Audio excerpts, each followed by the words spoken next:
Hi friends, ఇంటర్మీడియట్లో మనందరం చదువుకునే పాఠం Newton's third law of first law, second law, third law of motions అని. అయితే అసలు ఈ న్యూటన్ ఎవరు, ఈయన ఎక్కడ పుట్టాడు, అసలు ఎలా ఈయన సైంటిస్ట్ అయ్యాడు అనే విషయాలు ఇవాల్టి వీడియోలో చూద్దాం. సర్ ఐజాక్ న్యూటన్ ఒక ఆంగ్ల గణిత శాస్త్రజ్ఞుడు, భౌతిక శాస్త్రవేత్త, ఖగోళ శాస్త్రవేత్త మరియు తత్వ శాస్త్రవేత్త. చరిత్రలో అత్యంత ప్రభావవంతమైన వ్యక్తుల్లో ఒకరిగా ఈయన గుర్తింపు పొందారు. ఆయన ప్రతిపాదించిన సిద్ధాంతాలు క్లాసికల్ మెకానిక్స్ మరియు శాస్త్రీయ విప్లవం సైంటిఫిక్ రెవల్యూషన్కి పునాది వేశాయి. ఆయన జననం వచ్చేసి 1642లో జరిగింది. ఐజాక్ న్యూటన్ 1642, అంటే ఇప్పటి నుంచి దాదాపు 1840 టు 1940, దాదాపు 300 ఇయర్స్ బ్యాక్ ఇంగ్లాండ్లోని లింకన్ షైర్లో ఫుల్ స్టోర్స్ అనే స్టేట్లో పుట్టారు. ఆయన కుటుంబ నేపథ్యం చూసుకుంటే ఆయన ఫాదర్ ఏం చేసేవాళ్ళు, మదర్ ఏం చేసేవాళ్ళని చూస్తే, ఆయన తండ్రి ఆయన పుట్టకముందే మరణించాడు. ఆయన పుట్టేనాటికి కుటుంబం తీవ్ర ఆర్థికమైన ఇబ్బందుల్లో ఉంది. అందుచేత అతని తల్లి పునర్వివాహం చేసుకొని మరియు ఇతన్ని అమ్మమ్మ సంరక్షణలో, అంటే వాళ్ళ అమ్మ దగ్గరే ఇతను పెరిగాడు. ఎప్పటి నుంచి 1642లో పుడితే 3 ఏళ్ల నుంచి 1645 నుంచి 53, అంటే దాదాపు 11, 12, 13, 14 ఇయర్స్ వచ్చే వరకు కూడా అమ్మమ్మ దగ్గరే పెరిగాడు.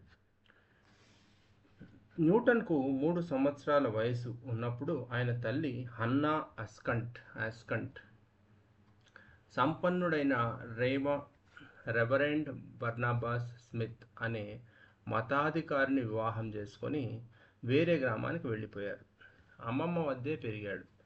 న్యూటన్ తన అమ్మమ్మ అయినటువంటి మార్జరీ ఆస్కంట్ సంరక్షణలో పెరిగాడు. తల్లి మనసు వదిలి వెళ్ళిపోవటం చిన్నతనంలో న్యూటన్పై తీవ్ర మానసికమైన ప్రభావాన్ని చూపింది. అతను తీవ్రమైన అభద్రతా భావంతో అంతర్ముఖుడుగా, ఇంట్రోవర్ట్గా మారిపోయారు. తన సవతి తండ్రి అయినటువంటి తండ్రి పైన తీవ్రమైన కోపం, ద్వేషం పెంచుకున్నారు. చిన్నతనంలోనే తన తల్లిదండ్రులపైన తాను చేసిన పాపాల జాబితాను రాసుకున్నట్లు తర్వాత ఆయన డైరీ ద్వారా తెలిసింది.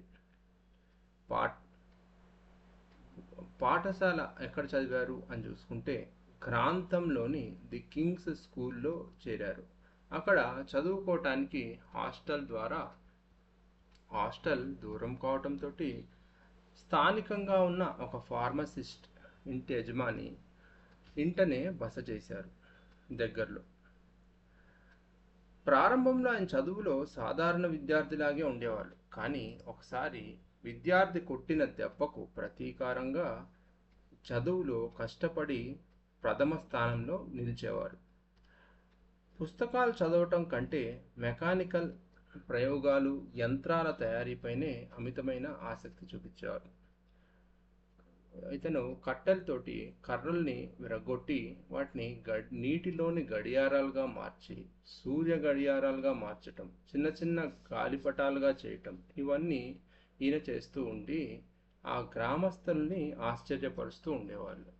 సైన్స్ తోటి రకరకాల ఎక్స్పెరిమెంట్స్ చేస్తూ ఉండటం చిన్నప్పటి నుంచే ఈయనకి అలవాటైంది. ఆ తర్వాత కాలేజీలో ఎక్కడ చదివాడో చూద్దాం. న్యూటన్కు 14 ఏళ్ల వయసులోనే ఆయన సవతి తండ్రి చనిపోవడంతో తల్లి మళ్ళీ ఫుల్ స్టోర్స్నకు వచ్చారు. న్యూటన్ వ్యవసాయం మరియు పొలం పనులు చూసుకోమని ఒత్తిడి చేశారు. కానీ న్యూటన్కు వ్యవసాయం పైన అంత ఆసక్తి లేకపోవడం తోటి న్యూటన్లోని అసాధారణమైన మేధస్సు గుర్తించిన ఆయన మాజీ ఉపాధ్యాయుడు హెన్రీ స్టోక్స్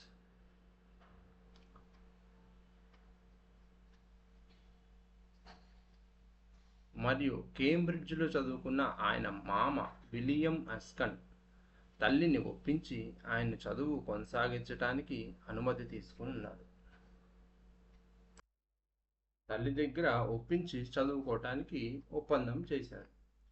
ఆ తర్వాత 18 సంవత్సరాల వయసులో, అంటే 1661, 1642లో పుట్టాడుగా, 1661 అంటే దాదాపు 20 ఏళ్ళు వచ్చే టైంకి కేంబ్రిడ్జ్ విశ్వవిద్యాలయంలో ప్రసిద్ధమైన ట్రినిటీ కళాశాలలో సిజార్, అంటే ఫీజులు కట్టలేక ధనికులైన విద్యార్థుల సేవలు చేస్తూ చేసే పనులన్నమాట.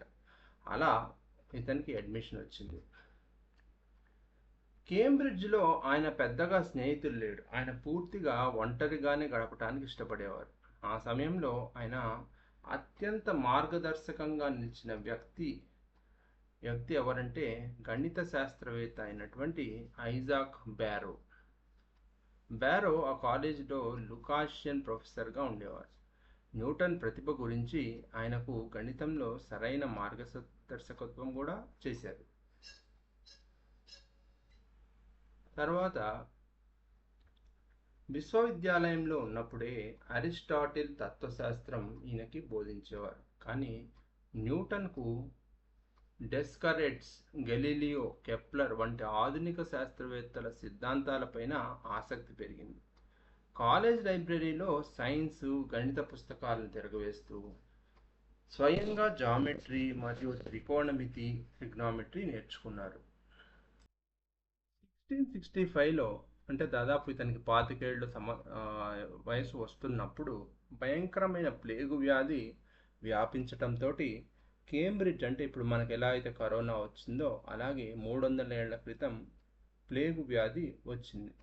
దాంతో ఆ సిటీ అంతటిని మొత్తం మూసేసి ఇంటికి వెళ్ళమని, మనకు ఎలా అయితే లాక్డౌన్ పెట్టారో అలాగే వాళ్ళకు కూడా ఇంటికి వెళ్ళవాలని చెప్పారు. దాంతో ఇంటికి వెళ్ళవలసి వచ్చింది. ఒక 2 ఏళ్ల పాటు అతని మొత్తం చదువు ఆగిపోయింది. ఆ 2 సంవత్సరాలు ఒంటరి జీవితమే న్యూటన్ను పూర్తిగా మార్చేసింది. ఎవరి సహాయం లేకుండా ఆయన తన గదిలోనే ఉంటూ ప్రయోగాలు చేయటం మొదలుపెట్టారు. అదే సమయంలో ఆయన ఫ్లూక్షియన్స్ అనబడే ఆధునికమైన క్యాల్కులస్ గణితాన్ని కనిపెట్టారు. తన గది కిటికీలు మూసి చిన్న రంధ్రం ద్వారా సూర్యకాంతిని